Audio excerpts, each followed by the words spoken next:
Welcome to the Ideas 42 Academy Seminar Series. My name is Mitra Salasel, and I'm the Director of Communications at Ideas 42. And on behalf of all of us on the team, thank you for tuning in to learn more about applying behavioral science to tough social problems. Today, I'm excited to say we are joined by members of our own economic justice team, Anthony Barrows and Galo, to provide an overview of one of the newer areas of our work seeking to improve lives at Ideas 42, which is changing the false narratives that we often hold about poverty in the United States. Before I hand it off to Anthony and Gus, a small housekeeping matter for those of you who may be new to our seminar series. We'll be taking questions through the Zoom Q&A box at the end of the presentation. Don't worry, we built in enough time to answer everyone's burning questions. As the questions come to you, just drop them into the Q&A box. You can find that at the bottom of your screen. You can also drop them into the chat box if you can't see the Q&A box. But like I said, we will answer them all once the presentation is over, and I believe we'll have enough time to get to all of them. So all right, without further ado, Anthony, over to you. Awesome, thanks Mitra, and welcome everyone. As Mitra said, Anthony Barrows, Managing Director here at Ideas 42, and excited to be joined by Gus today to talk to you about our work in shifting narratives about poverty. Quick overview for 10 seconds. If you happen to have wandered in randomly to this webinar and don't know what Ideas 42 is, we're a 501c3 nonprofit headquartered here in New York City. And we use insights from disciplines like social psychology, behavioral economics, and various fields of design to create and implement and evaluate interventions aimed at helping people live better lives all across the globe. And in particular, you're going to hear from us today from the economic justice portfolio. We broadly do domestic here in the US anti-poverty work. And here's some background text about what we do and why we do it. But I want to draw your attention to our vision in particular, because this is really the motivation for the work that we'll be talking to you about today. And our vision is of a United States that has a shared and behaviorally informed narrative of poverty that removes inequities that prevent people from living lives of their own choosing. So that brings us to the narrative change work. So why should we care about narrative change? Why does it matter? For us, it matters because it has policy ramifications. And so the policy ramifications that we care about are really rooted in creating policies, both in terms of legislation as well as executive action, that are rooted in the best science. What does the evidence tell us that we should do? And so here's our best approximation in the briefest possible space about what anti-poverty policy should look like in the US. And it all starts from the premise that scarcity matters. So I'm going to, in a very brief and semi-caricatured way, summarize some of the key findings from the scarcity research that two of our co-founders and some of their colleagues have done over 10 plus years. So excuse me that this will be a little bit glossy, but you'll get the point. In one of the key studies that they did, they presented research subjects with these two hypothetical financial scenarios. So you've gotten into a car accident. On one hand, you've got a kind of cheap, in scare quotes, fix. It might be a taillight or something. It's going to cost you $150 out of pocket. In the other condition, the other half of the subjects were presented with a theoretical expense of $1,500. Maybe they broke an axle and they've got to come up with that money. So they're prompted to think about this financial stressor, and then they're given some cognitive tests to see how their brains are working. And what they find, and this has been shown in replication studies and in different contexts, is that for people that are experiencing chronic financial scarcity, so people that live with very low incomes, even that theoretical stressor of something like a $1,500 expense causes their cognitive function to go into a tailspin. So it reduces their cognitive function by something like a full standard deviation, which is about the equivalent of staying up for a full day straight. So think about what that means if you're trying to create programs, policies, or services, not for people that are experiencing theoretical financial stressors, but that are chronically experiencing scarcity and the cognitive, temporal, and financial stress that comes along with it. If you're living life without a lot of money in this country, trying to get by and raise a family, you're constantly being exposed to these kinds of stressful stimuli, and it's constantly, therefore, having these kinds of effects on your cognition. And so that all sounds really dire, and it is. But back in 2015, some colleagues and I put together what we think is a helpful primer on thinking about how you design for that context of chronic scarcity. If we're going to think about designing programs, policies, and services that are meant to help people living without a lot of money succeed, then let's use those insights from the evidence to say what we ought to do. And so you can grab Poverty Interrupted. It's a white paper, 50 short pages from our website. I'm sure we can drop a URL in the chat. But the aim of it is to give human service providers, policymakers, practitioners on a day-to-day basis some easy to use design principles, including some very concrete recommendations about what the science says, what the behavioral science says we ought to do in terms of delivering good services and programs. The first two design principles are really oriented around scarcity. So how do you cut the cognitive, temporal, and other costs of really good things, make good things easier to get? And importantly, the flip side of that coin, how do you create slack? So when we know that there's important resources that people need, how do we make sure that we give them more of them, whether it's unconditional cash transfers or simply reminders that might give you a cognitive rebate to be able to do things. With the third bucket of recommendations sitting in the reframe and empower design principle, which is really around thinking through how bias and stigma and forces like racism and xenophobia might affect the way that programs and policies land on people. So this was 6+ years ago, almost 7. And we've had some success putting these into practice, especially when it comes to things like program design and doing the kind of typical design tweaks that we do across areas all throughout Ideas 42. So we've been able to change the formatting of letters and messages to help people remember to certify their SNAP benefits or sign up for gifted and talented programs in the New York public schools. We've been able to help people file their FAFSA to get financial aid, help people show up to appointments in WIC and improve their customer service experience, all by using some of those design principles to make small but meaningful changes that result in measurable improvements in people's lives and the outcomes of these programs. And that's all been extraordinarily helpful and rewarding. But it does raise the question for us about, well, okay, these are good program and service design tweaks, but what about policy? What about the big picture infrastructure and frameworks that all of these programs are rooted in? And this is an example, and another one that we might be able to drop a link to in the chat, from a paper where we took a little bit of a different approach called Work Requirements Don't Work. And in this instance, we thought about not how do we make a program like Work Requirements, which is about proving the fact that you're either holding down a job or looking for work, in order to gain access to very basic services like Medicaid, which is healthcare coverage for people living with low incomes. So instead of making that regime of work requirement reporting easier to navigate for people, which is how we traditionally approached it in the past, we asked ourselves, well, what would it actually look like if we followed the science, followed the evidence, if we made behaviorally informed policy recommendations? And what we concluded is that behaviorally informed policy should do the things that we argue for, cut the cost, create slack, et cetera. But work requirements are doing exactly the opposite. They're increasing costs, they're maligning and disempowering people.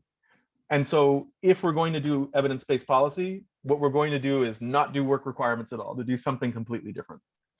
And that sounds well and good. We know that the evidence supports our claim that you shouldn't put work requirements on important benefits like Medicaid or even cash assistance or SNAP benefits. But then that raises the question of, if we know that this is what the evidence says, if this is what the experts, including people with lived experience, tell us we should be doing, not work requirements, but something else, then why can't we get there?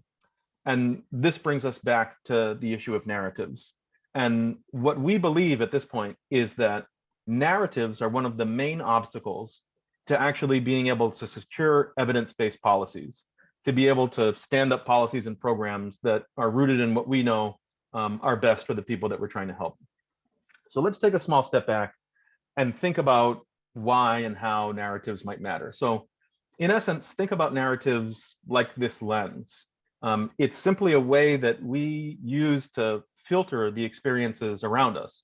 Narratives are really the stories that we tell ourselves and about each other to make sense of the world around us, but also to guide our decision-making and to help us make judgments and construals about things in our environment.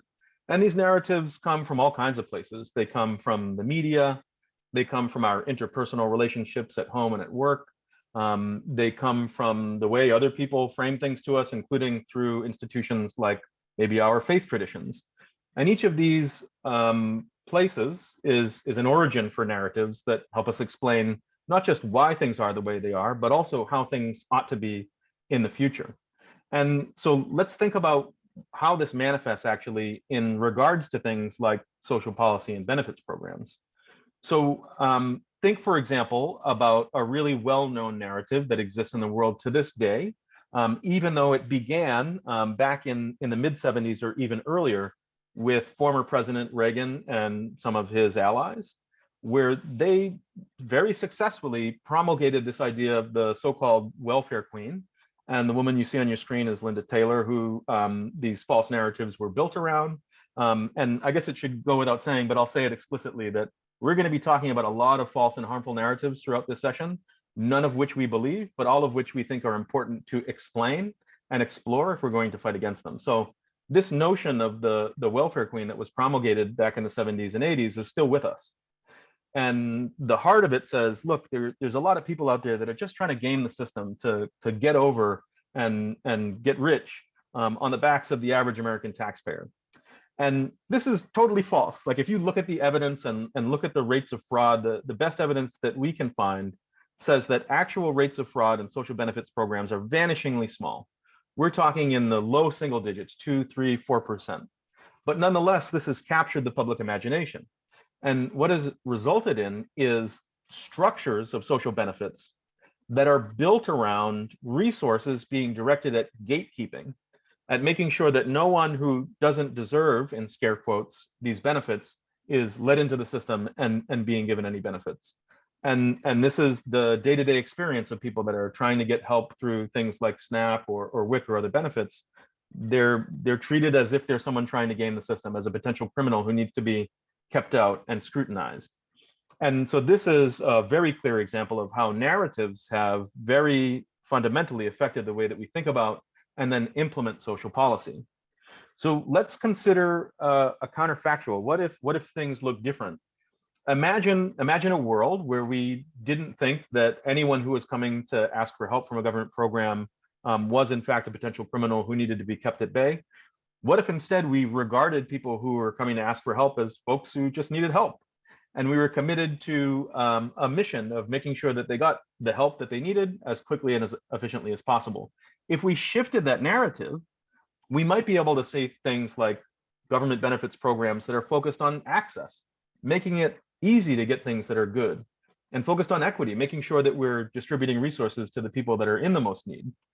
And importantly, we would also see, hopefully, that people are treated with dignity and respect, and that their autonomy is respected and hopefully enhanced.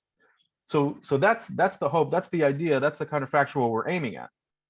So, okay, this all sounds like a really interesting story, Anthony. I love your idealism, but how is this going to get operationalized? Well, luckily, we have something that we're calling the Ideas 42 Narrative Lab. It's embedded in the Shared Prosperity Catalyst work that we launched a couple years ago, and I'm sure we can drop a link to that in the chat as well. But the narrative change work that we've embarked on is really centered around this really ambitious goal that we know is risky. We might not get there, but we think it's worth shooting for. We know it's going to take a lot of time, but somebody's got to start it at some point. But our goal is to unlock the political will that will be required to unleash more effective and generous social policy. We know that we need to change the political economy to get there, and we think that narratives are the way to do it. And it's for the reasons that we just discussed. These harmful narratives that are very pervasive inform the way that we think about policy and practice. And so our aim is to work with community to figure out ways that we can shift those narratives in ways that are partnered with the people whose lives are affected.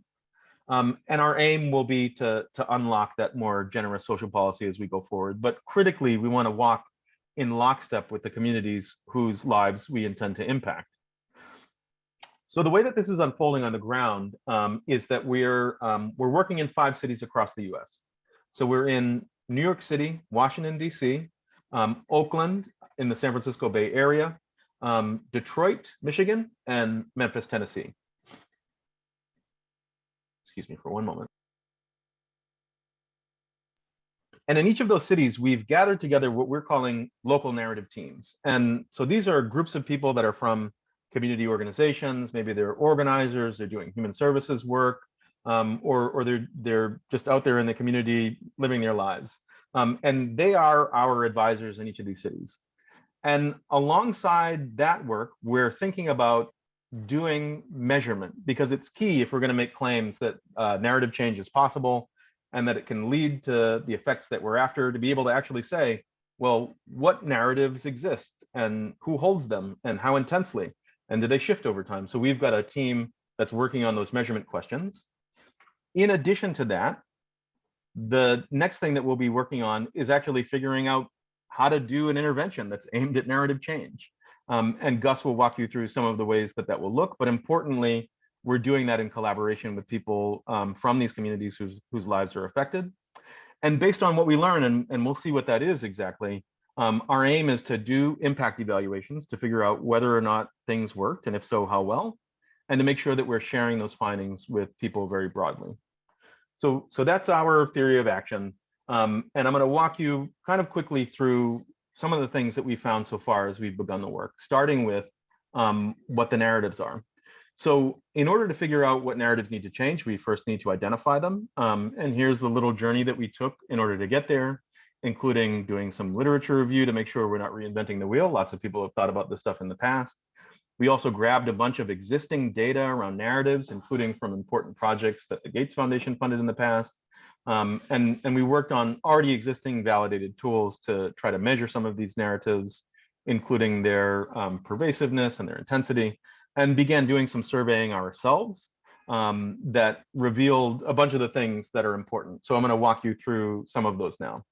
So most importantly, here's the 4 most prevalent narratives that we found based on that work that I just described.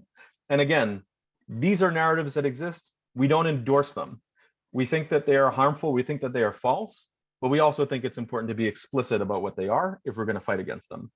So the first narrative is that poverty is a result of bad personal choices. There's something wrong with you, wrong with your work ethic. Maybe you're not working hard enough or you're making bad decisions. That's why people end up poor.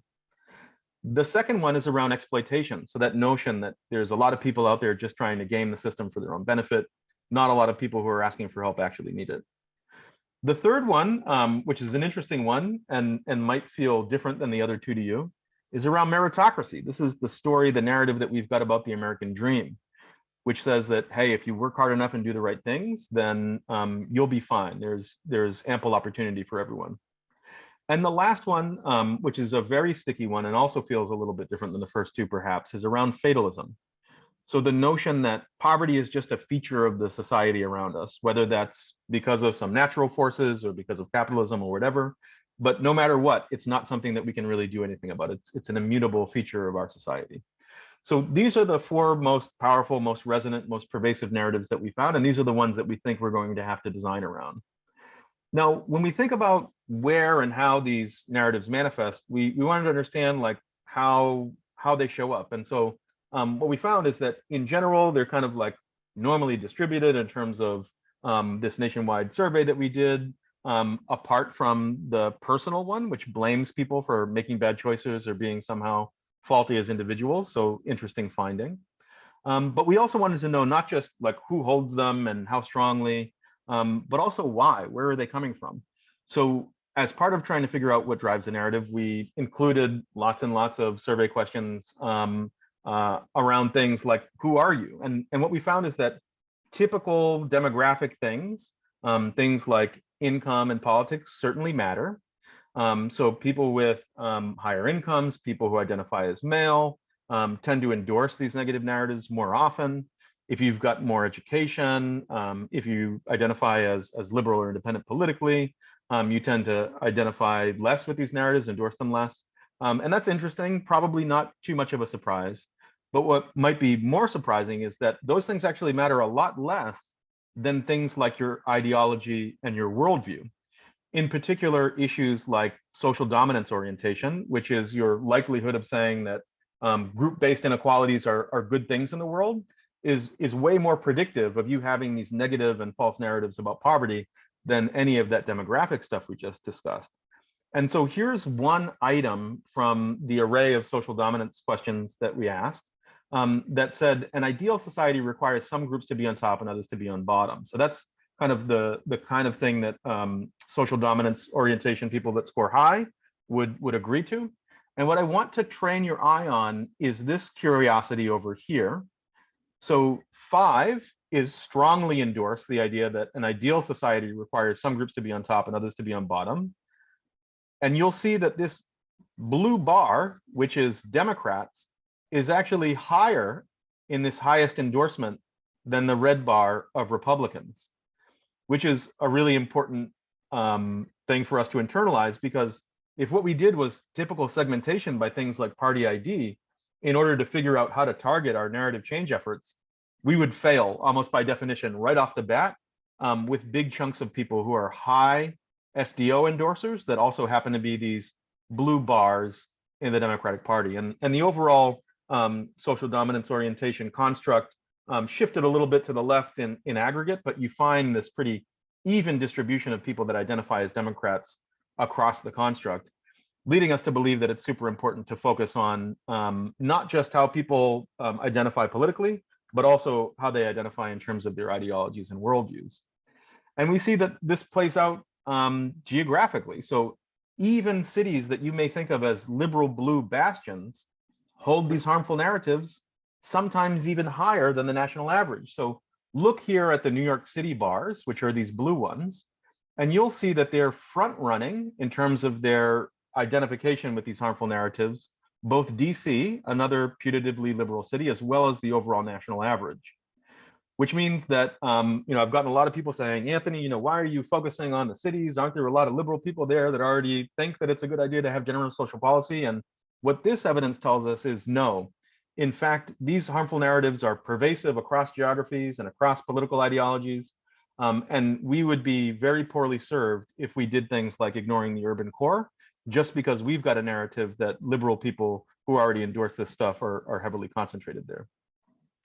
So the last thing that I'll talk about here in terms of some of the interesting findings we've got before I hand it over to Gus is around thinking style. So this is another aspect that we've been able to measure to figure out where and how these narratives show up in ways that might be a little novel. And basically what we found is that if you have a preference for things or a tendency toward things like closed-minded thinking, so really wanting to see the world in black and white instead of shades of gray, or if you've got a preference or a tendency toward intuiting your way, feeling your way through situations and judgments, this intuitive thinking preference, then you're much more likely to endorse these negative and false poverty narratives as well, which gives us another opportunity to think creatively, but also be challenged in terms of figuring out how to target these narrative change efforts, both in terms of where and how we intervene, as well as how we shape what the interventions actually are.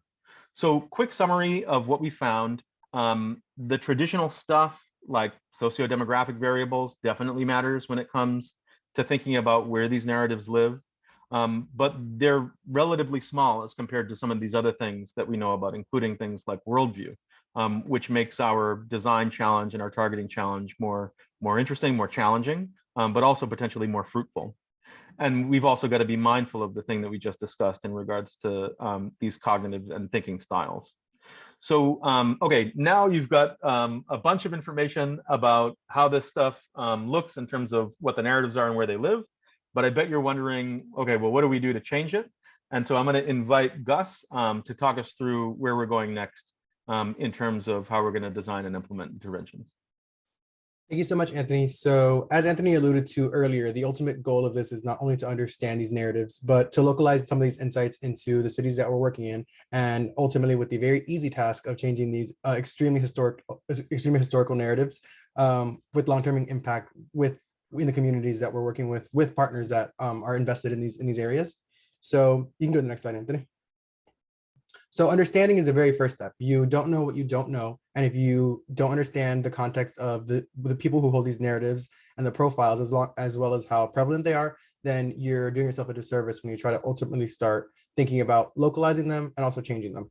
So After we were able to gain the insights that Anthony just shared, we had to start thinking about what are the insights around how we would start changing these narratives. And the very first stab that we had at that was, if you're combating false narratives, you want to combat them with reality. So we had a process of trying to just show people true stories about the lived experience with some of these programs, particularly SNAP. And the ultimate goal with this was twofold. One was understanding if even just sharing stories was enough to get people to endorse some of these narratives a little bit less. And the other one was to start thinking about the insights of these stories that we're able to get based on configuring them different ways. So we're getting puzzle pieces about what stories are the most compelling, why are they the most compelling? And with those insights, we could start thinking about getting insights from our partners about how to change these stories to make them even more localized. So what was our first step? Our first step was a classic pre-post test design. So we measured people's endorsement of different narratives beforehand. We showed them one of 3 different vignettes, and then we measured their post endorsement of the same narratives and saw if there's any changes. So the first step to doing that was to produce 3 different vignettes. So the first vignette, and just to preface this a little bit, one of the principal things we wanted to do when we were designing these vignettes is that we didn't want to write them ourselves. We didn't want to be disingenuous and just make up stories. So we sought out resources that the first 2 narratives you're going to see are from the people who do Humans in New York. So these are actual live dialogues between people around SNAP. And the last one's Pew Research, which is also the lived experience, but it's a little different from the other ones. But I'll get into that a little bit later. So the first one was a dialogue between veterans. Some of the things that came up in this were things of religion, things of conservatism, which is what was some of the interesting features of the first one. The second one was a dialogue between a husband and wife. They were talking about their experiences with having to use SNAP and their experience of actually getting on SNAP. And the third one was a data-focused research by the Pew Institute about the need for SNAP and where there are some gaps in what we're able to get with these. We controlled for a relative length of them to make sure that they're all the same size, so that we controlled for as many variations between them as possible. So these are the vignettes. And like I said, there's a twofold process. One, we wanted to figure out just point blank, is showing people text, even in a proximal setting where this is in the context of a 10-minute survey. So you don't expect that to last the longest in the world, although we're still looking into to see how long it will last. But even this proximal setting, we wanted to see if just showing people text with no audio, no visual, just text was able to lower even some of the narratives. And what you ended up finding is just sharing the reality in this context was actually enough to lower some of these narratives. So these are the before scores on the left of these, especially for the welfare exploitation items. And then as you can see, regardless of which context they were shown, which vignette they were shown, it was actually able to significantly lower them, which is already enough to gather insights, because this is just what we were able to do with finding nationally representative stories. But if you think about what the context of the LNCs are, is that we can get these stories and make them even more pervasive in the city that they're in. We don't have to rely on national stories. We can rely on stories that hit DC differently because they're from people in DC. So this is also one of the insights of just telling stories is enough to start reducing some of these narratives. But like I said, there's another layer to this onion, which is what puzzle pieces of these stories make them compelling. So what we wanted to do was see which vignette was the most impactful. And vignette B, the dialogue between a husband and wife, actually did work the best, as you can see with the joint measure. And it worked extremely well with the welfare one. But one of the other insights is that it didn't necessarily work in every context, which also gives us the idea that once you're targeting, depending on the narrative that you want to target in your city, you might have to change the way the stories are written. But another thing we did was that after we showed people the actual vignettes, we started to measure things about these stories that people believed. So we asked questions about how vulnerable do you think the actors in the story were? How much did you trust the story that you're being told? And what you end up also finding was that the vignette that was the most trustworthy was also vignette B. So people believed more in what vignette B was saying, which is an important insight to think about, because if you start thinking about, oh, if I just write a super emotionally charged, pandering, fake story that people don't trust, then even if the components of it seem very important, if they don't trust it, they won't believe it, and it actually probably have a negative effect on people endorsing those narratives because they think they're being talked down to. So this is some of the interesting steps. So now we have insights about both the profile of people, the narratives, and some insights on proximal changes that can occur. And so what are our next steps for our LNT and the measurement work that we're doing in the narrative lab? So the first and foremost always will be trying to continue to work with and support the local narrative teams. Like I said, these are insights that we are localizing right now. We've launched a couple of local surveys in DC, New York. We're planning some in the East Bay and Memphis that are looking to get these insights and put them in the context of measuring them in people in these cities, so that we can tailor what narratives are the most prevalent there and what profiles exist in the people in these communities. So we can start thinking about that and moving into design and implementation. The next one is at Ideas 42, we have an extensive network of academics, and we want to be able to supplement any of our work with any academic who's interested in this work, and there are a lot. So what we're doing as well is trying to work with people in nationwide research to help supplement our work and give our partners even more tools. So that includes things like we're thinking about working with some people in universities to do natural language processing, so they can help us get more insights from the qualitative interviews that we're going to do. We're thinking about using machine learning to help do targeted interventions based on the profiles that we mentioned were prevalent. And then finally, as part of Ideas 42's always goal to try to make this information as accessible as possible, is that we wanted to disseminate these findings through things like blogs and white papers. And actually, we just released a data blog last week, and we are trying to release one next week if you're interested in that. Work on academic papers. And then one of the new projects that we're trying to work on is something called a poverty quiz, or that's the working title. And the ultimate goal of that is to give people insights into where they land on the spectrum of endorsing these narratives, and also create a repository of data that's available to people at large, so that if someone's interested in this and has their own different lens, they can take this data and modify it to their own context and help improve the work. And finally, the ultimate goal is to start thinking about the end designs that are going to be made in tandem with the local narrative team partners. Like I said, we were able to do that we were able to see those proximal changes with just the short survey, but given even more local context, given the input of people with lived experiences and people that are been working in this space for years, these will be much more impactful, hopefully. And our work is going to be to help supplement this stuff through any way that people think is the most impactful to changing these narratives in those contexts. So these are hopefully going to be our next steps. And with that, I will open it up to questions, or Anthony, if you want to speak. Yeah, we are ready for Q&A. Perfect. Thank you so much, Gus and Anthony. We do have some questions already in the queue.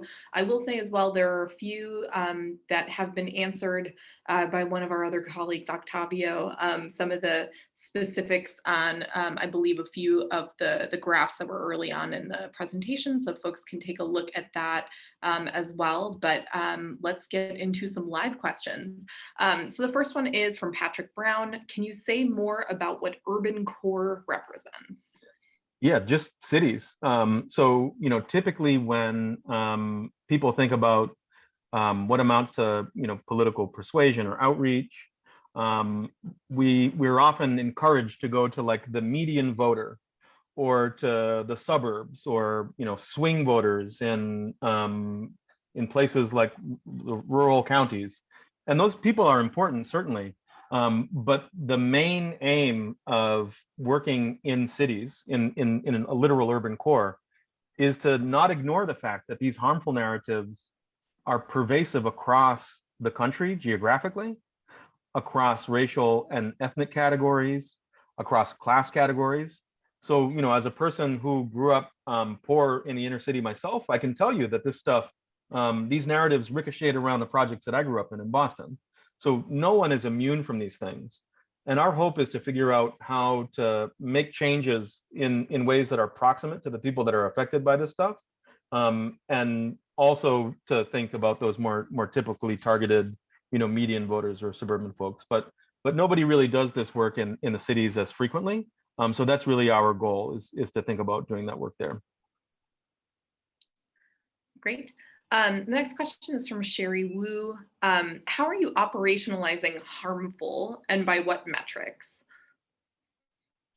Yeah, so these are harmful insofar as they are related to our theory of change, which says that any narrative that impedes the endorsement of, and therefore unlocks the political will, or sets the stage for the political economy toward having more generous social policy that treats people with dignity and enhances their autonomy, is harmful in our book. And you can kind of cross that with straight like racism and xenophobia and misogyny. So a lot of these narratives are also like deeply racist misogynistic, xenophobic, etc. So insofar as it meets any of those criteria, so like being associated with lower endorsements of generous social policy and or featuring racist, xenophobic, misogynistic tropes, we would pile those into the harmful bucket. I'll say, if Octavio, who's also a member of the measurement team, has additional thoughts, he should feel free to chime in as well. But that's the basic statement that I would make on that.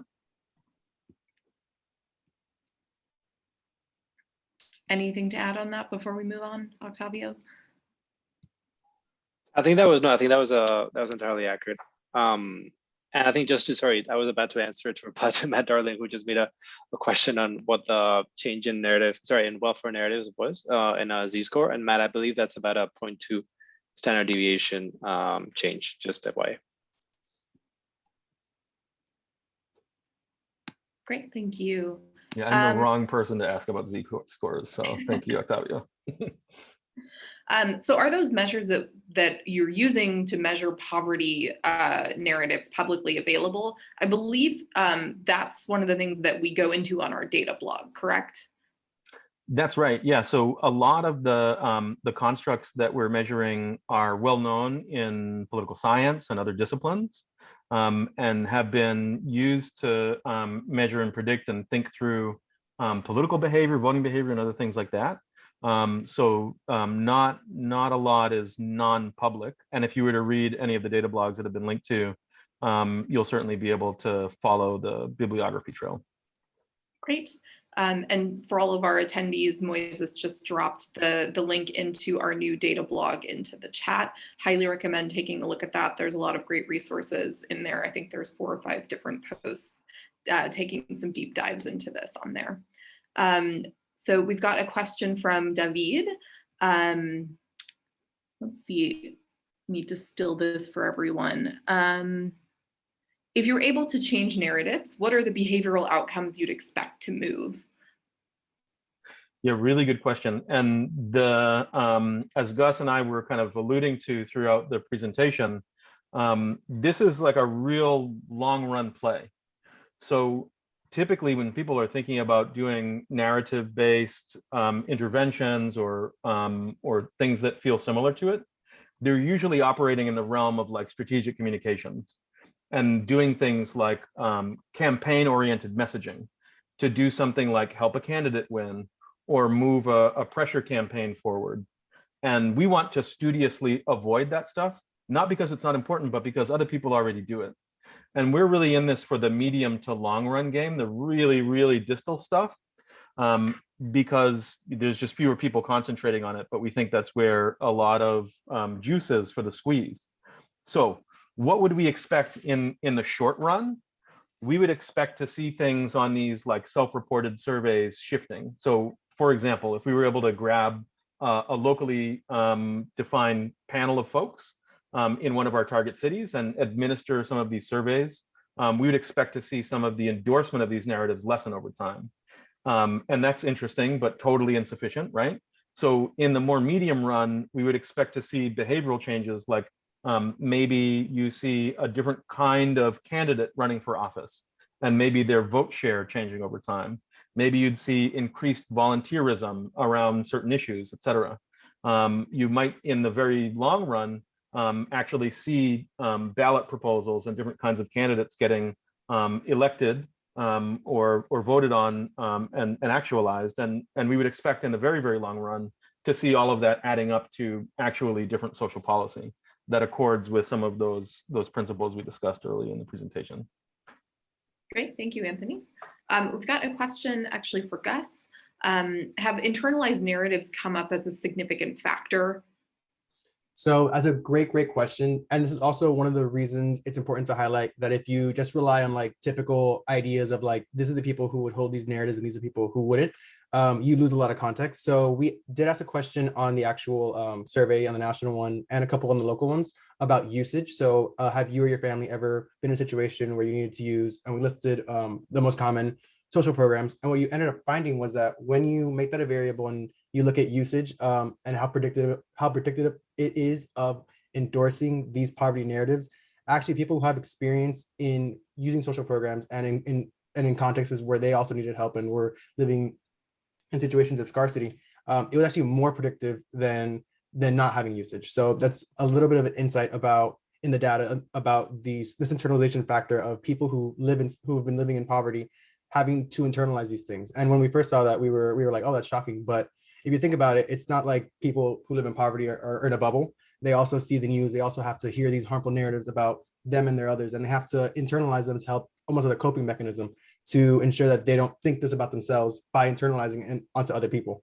And to give it a local context, in DC in specific, what we ended up finding was that when you look at usage of this stuff, it's in the areas where income's like much lower. This narrative also exists, where if you move from just usage and go to income, it's also something that comes up, as in it's also a predictive factor of internalizing it. When people are living in these contexts, they internalize these things. And then when you talk to people, and we talk to our partners who are giving us insights, it almost becomes I have to put someone else down in the situation that I'm in, just so that I feel I can create distance between us. And it becomes if I can do it, you can do it. I'm not like other people who live in this context. So this internalization thing is a really important thing. And actually it's kind of shaping how the DC narrative team is thinking about tackling these narratives and what population we want to focus on.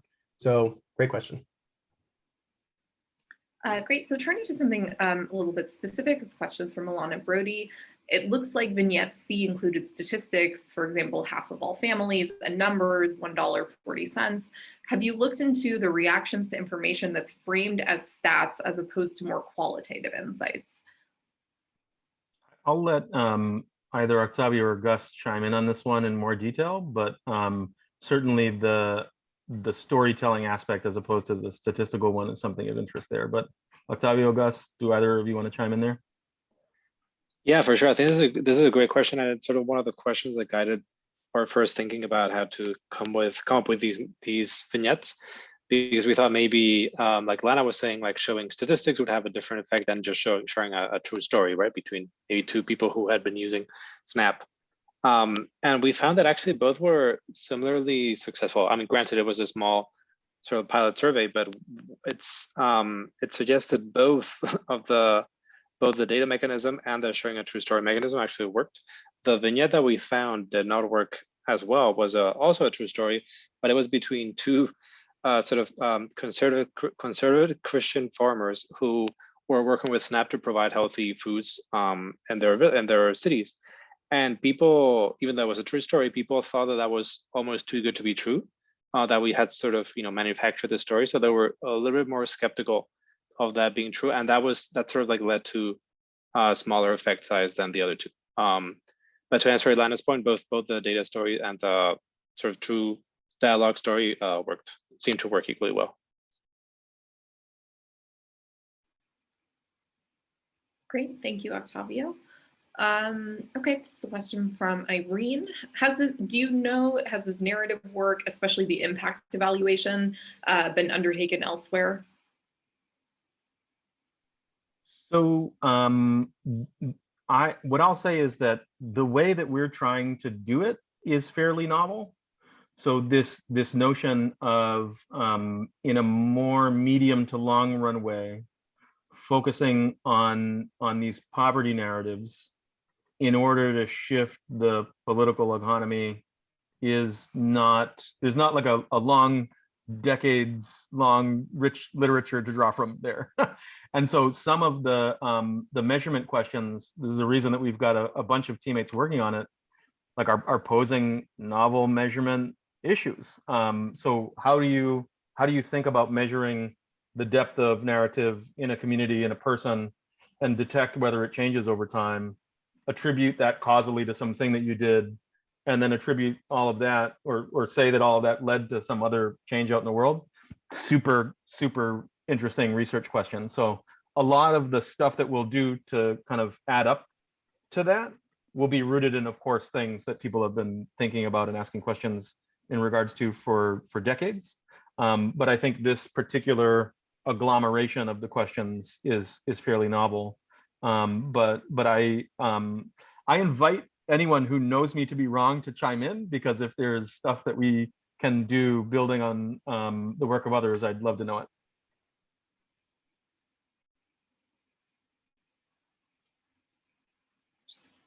Anyone want to chime in there? I'll chime in, not to say that Anthony is wrong, but just to say that he is correct. I think one thing we've tried to do is to sort of like not start from scratch and just use a lot of the literature that's been out there, for the past 40 years. There's been a lot of sociologists and political scientists and economists and also partner organizations looking at this. So we tried to use to the best of our ability that existing knowledge and just complement it with new sort of facets or new angles that maybe had not been incorporated. So for example, I think the fatalism narrative and other narratives that we're looking at, like the paternalism narrative or narratives that had not been as explored in the past, and that we have sort of like added thanks to a lot of the work that the local city teams are doing, and that we would not sort of have uncovered or included without their work. Great, thanks, Octavio. So we've got a couple of questions here from different individuals that are referring to, I think, kind of where this work can go and where we might be targeting. So can you speak a little bit about, what we're seeking to improve with this work? And by that, I mean, are we targeting harmful narratives held by powerful institutions like government agencies, social policy, or also, the private sector, financial services, other markets? So can you speak a little bit about, what's the longer term goal and kind of end game of all of this? Yeah, it's a good question that I'll refer back to the kind of long run theory of change, theory of action.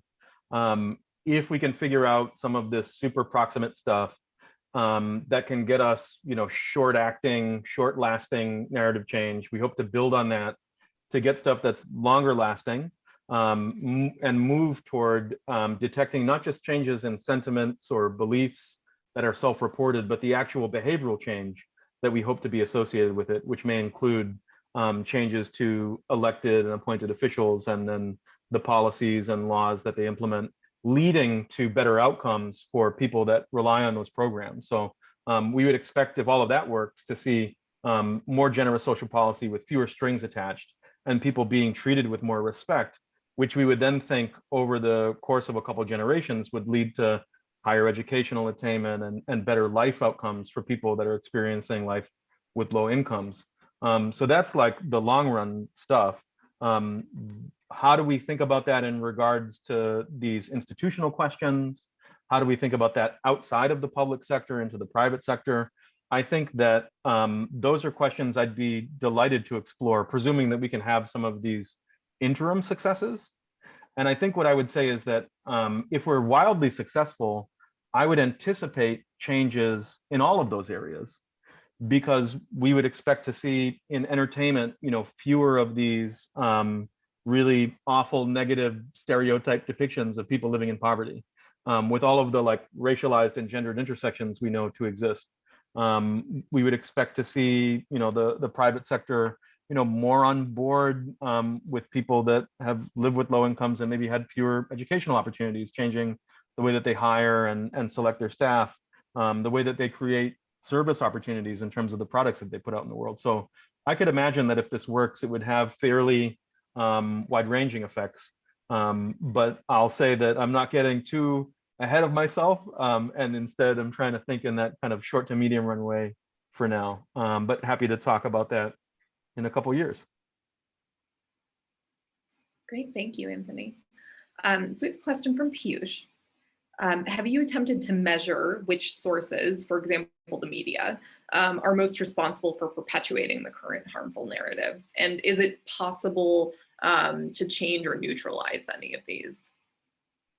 Yeah, good question that I think I'll again punt to some combination of Gus and Octavio. I know that we've relied, for example, on things like the Narrative Observatory to help us understand where to look for these narratives and how to code them, but I'll let the two of them jump in and say more.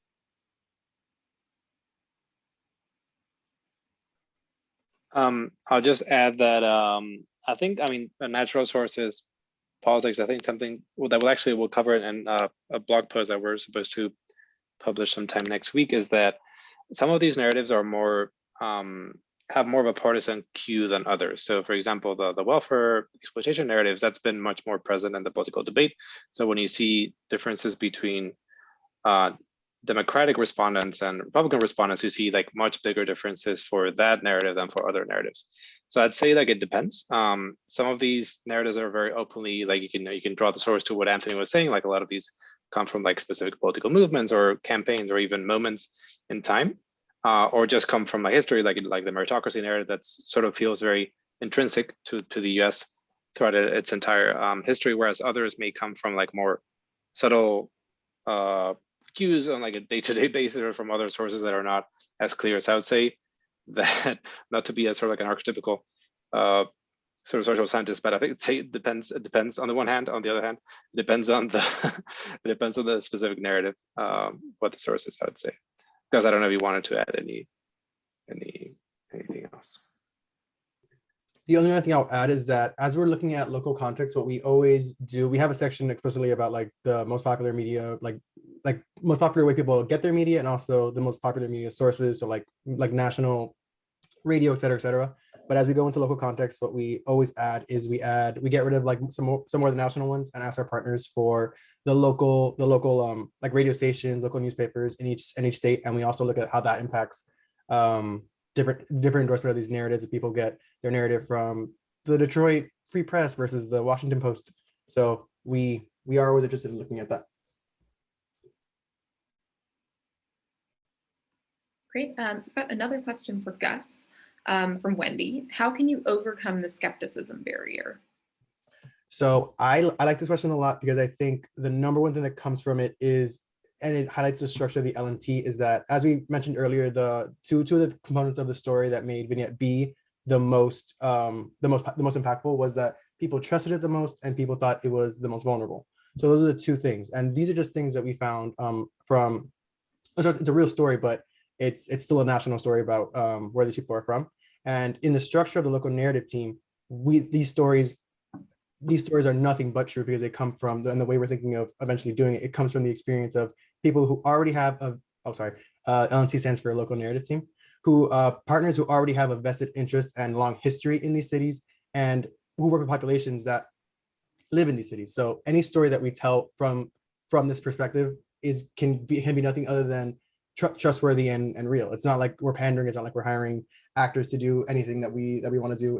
We're working in the context of these cities. So there are people that will still be skeptical, but as long as we come with the intention of like, we're telling things that happen in these areas with people that are vested in these areas.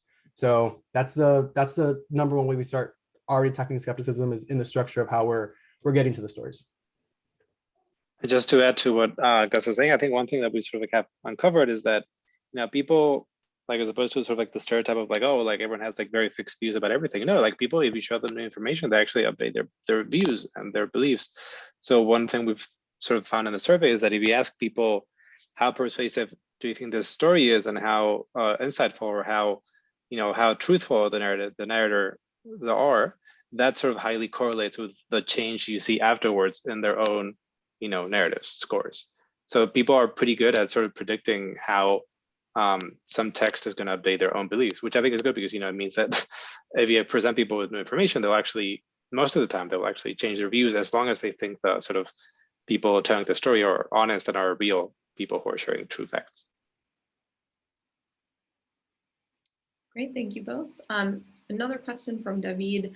How are you thinking about inaccuracy and accuracy in people's narratives, and how this would relate to measuring success in shifting narratives?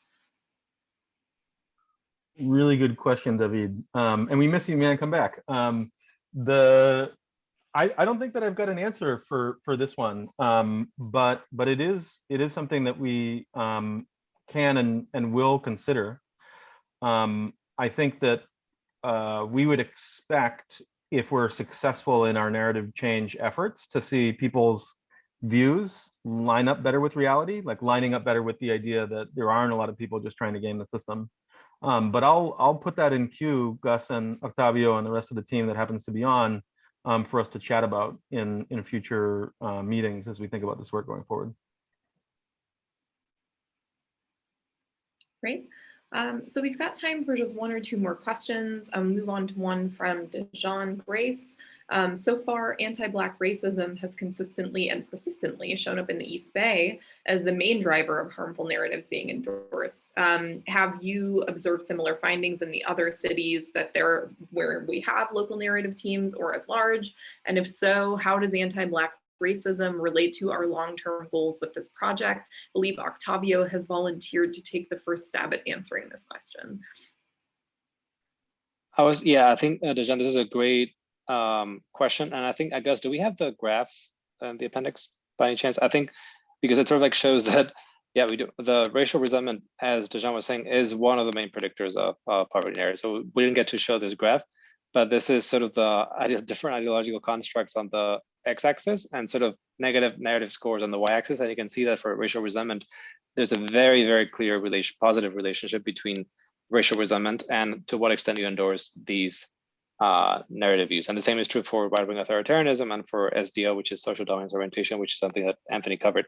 So we are very much aware and sort of prioritizing these constructs as things that clearly are driving some of these attitudes. Sorry, Anthony and Gus, if you want to add more. Yeah, just to thumbs up all of that, you know, our society, it's not just attitudes about poverty. It's not just the way we construct social policy. It's so much of the way we construct our society is built on racism in general and anti-Black racism in particular. So we are well aware of its effect and its power and know that it needs to be central in all of the work. Great. Well, unfortunately, we are at the hour. We did not make it through all of the questions, so I have one more question for our team members present. What's the best way for our participants to get in touch with each of you? Is there an economic justice email, or can they reach out directly to you, Anthony, Gus, and Octavio? And if so, would you mind dropping your email addresses into the chat for us? Absolutely, yes, certainly happy to respond to any questions that folks have, and that's my email. And I will let Octavio and Gus make their own choices about whether they want to share theirs. Perfect. Well, thank you, Anthony, Gus, and Octavio for sharing with us and for answering questions. And thanks to all of you still on the line for spending an hour with us and for your questions and for creating a very robust discussion. We will be sending a recording of this session out to each of you in the coming days. That will include links to all of the resources that Anthony and Gus mentioned during their presentation. So if you didn't grab those links now, don't worry. And I have to make a plug for our upcoming Academy programming. So if you are new to Ideas 42's work, and you're interested in learning a little bit more about the fundamental principles of behavioral science and start to think about how you can apply it in your own work, our remote crash courses in behavioral science restart in 2022 with the March 7th through 10th version. So visit ideas42.org/academy, and you can find all the information about that course, as well as our upcoming and past seminar series like this one. And I believe we've got email addresses for all three of our presenters here, so feel free to reach out to anyone directly. Otherwise, thank you again to everyone, our participants, our presenters. We'll see you next time in the Ideas 42 Academy.